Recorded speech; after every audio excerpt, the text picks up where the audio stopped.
I can confidently say that these habits are the reason I've been able to wake up at 4:30 a.m. every day since 2020, feeling energized and ready to tackle the day. If you want to stay productive at work, feel energized, and be your best self during the day, quality sleep is a must. Restorative sleep is also important for glowing and healthy skin, as well as maintaining an uplifted mood throughout the day. In today's video, I'm going to share 5 simple habits I incorporate into my daily routine to ensure good quality sleep. If you want to make a change in your life but just can't seem to start and feel unmotivated, getting good sleep might be exactly what you need because it transforms how you see the world and yourself more than you can imagine. I hope you can take away 1 or 2 habits from this video and add them to your daily routine so you wake up feeling well rested, strong, and fully charged. Growing up in Korea, I'm not sure if it's an Asian culture thing, but we were encouraged to believe that sleeping less is somehow a virtue. Our parents' generation often said to us, if you want to be successful, sleep less and study hard. This is something I don't necessarily agree with, especially now that I'm a parent of 2 kids myself. Of course, focusing on your learning is an essential investment in success, but having good quality sleep is equally crucial for maintaining a healthy life, which in itself can be considered a form of success. Moreover, it greatly enhances your focus and productivity, whether for work or learning. Having followed an early morning wake-up routine for many years, I've done extensive research on the importance of good sleep. My goal was never about adopting the hustle culture or waking up early just to do more. My focus has always been and still is on maintaining a lifestyle and daily routine that keeps me healthy and energized in the long run. During this time, one key insight I've learned is to prioritize quality sleep just as much as getting enough quantity. Without quality sleep, even the best morning routine in the world won't prevent declines in focus, productivity, and overall well-being throughout the day. Additionally, poor sleep quality, when experienced consistently over an extended period, can lead to the following symptoms. These are the issues you may experience due to poor sleep quality: increased stress and irritability, weakened immune function, reduced focus and memory problems, higher risk of weight gain, mood swings and emotional ups and downs, increased risk of chronic diseases including heart disease, diabetes, and high blood pressure. The first habit that can help you achieve this is going to bed before midnight, preferably as close to 10 or 11 p.m. as possible. The time you go to bed significantly impacts your ability to enter deep sleep and how much of it you get. It can vary by some extent depending on the individual, but research published in the European Heart Journal suggests that going to bed between 10 and 11 p.m. is ideal for most people. This timing aligns with the body's natural circadian rhythms, promoting deeper and more refreshing sleep. Furthermore, going to bed no later than midnight can significantly reduce the risk of chronic diseases and other serious health issues.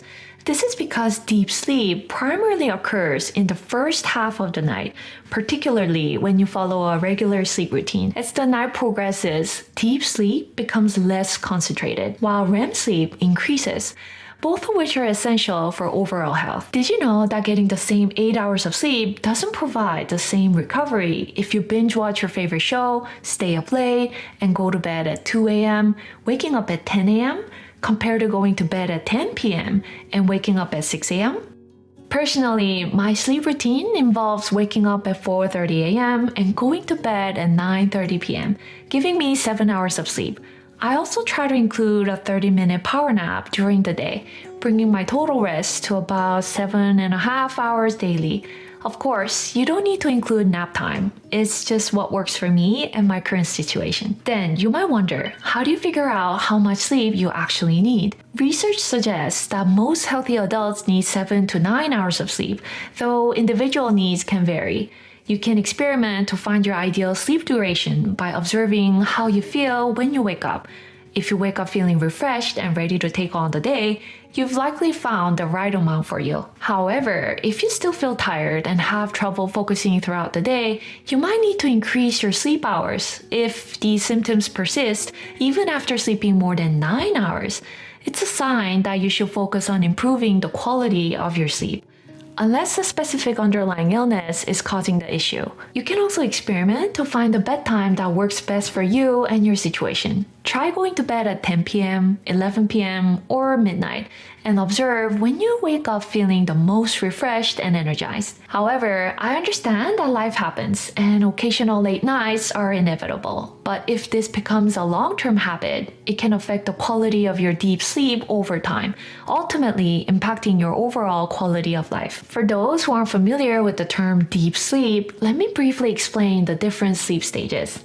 There are 4 stages in the sleep cycle. 3 stages of non-rapid eye movement sleep and 1 stage of rapid eye movement sleep, also known as REM sleep. Stage 1. This marks the beginning of light sleep, where your body transitions from wakefulness to sleep. Stage 2. Still considered a light sleep, this stage is more stable, making you less prone to waking up easily. During this stage, the body becomes less responsive to external stimuli. Stage 3. Known as deep sleep.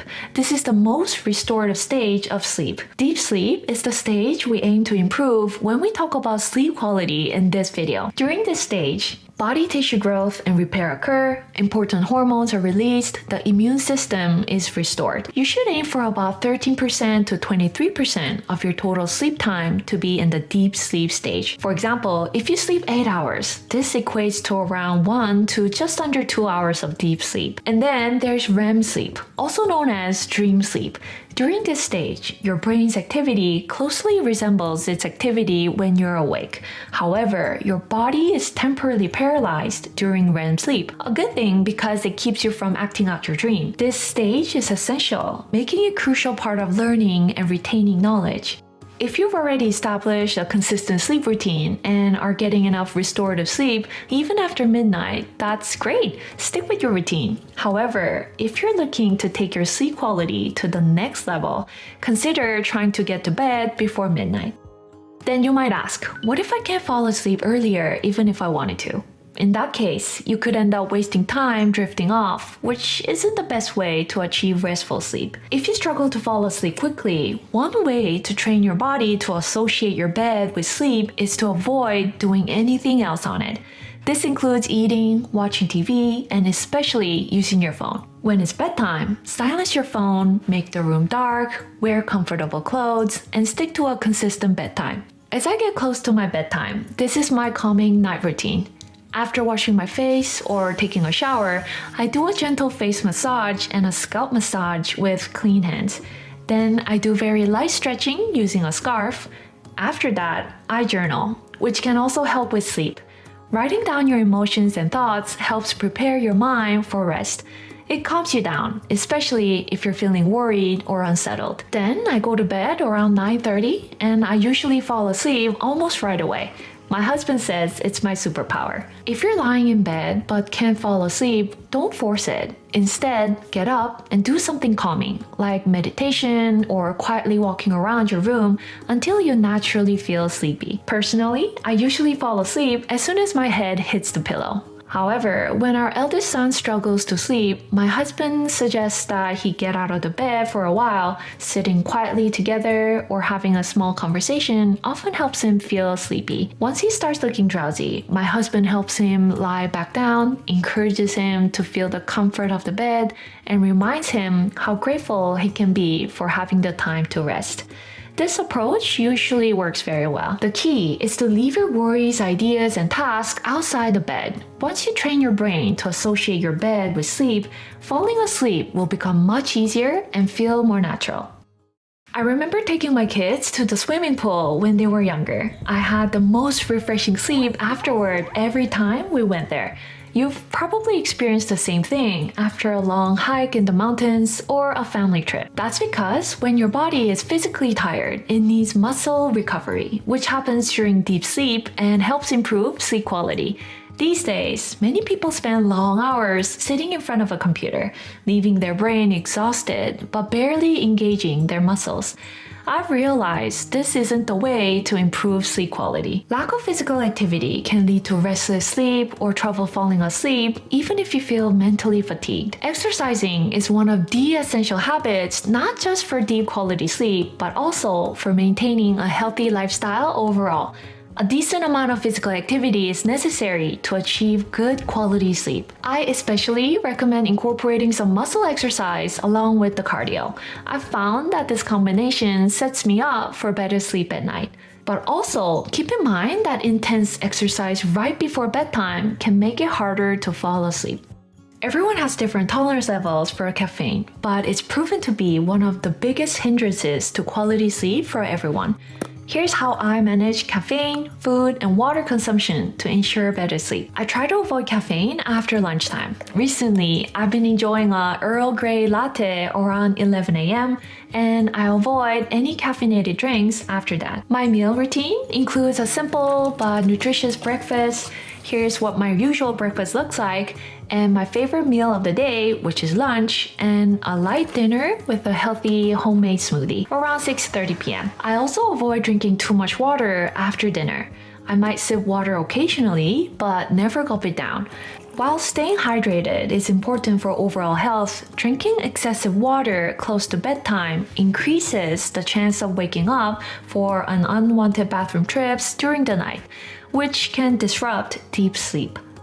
I received quite a few comments asking whether I maintain my sleep routine on weekends and if I still wake up at 4:30 a.m. In the past, I used to allow myself a sort of a cheat day and sleep in until about 6 to 7 a.m.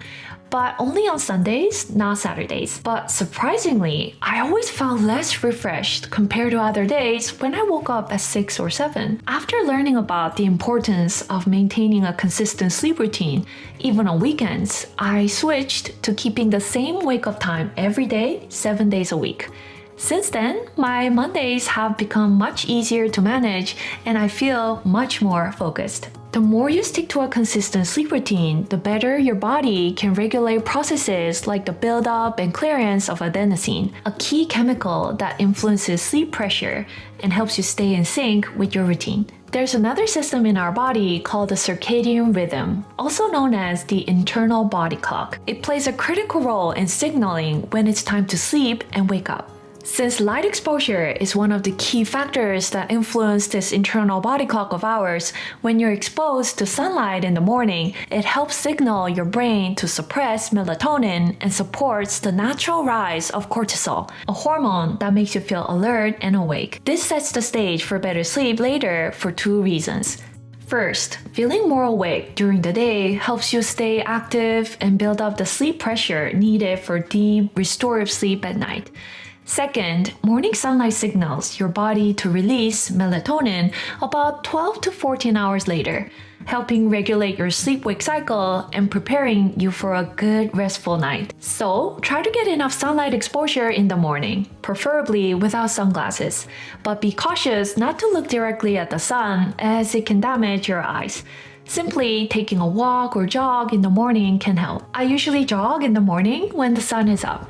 While it's ideal to get the sunlight exposure as soon as you wake up, I often wake up before sunrise. To compensate, I turn on all the lights in my studio and then head out for the run once the sun has risen. This will help you build a consistent sleep routine, which leads to better quality sleep at night. Here are some bonus tips for improving sleep quality. Number 1, there's something called sleep debt.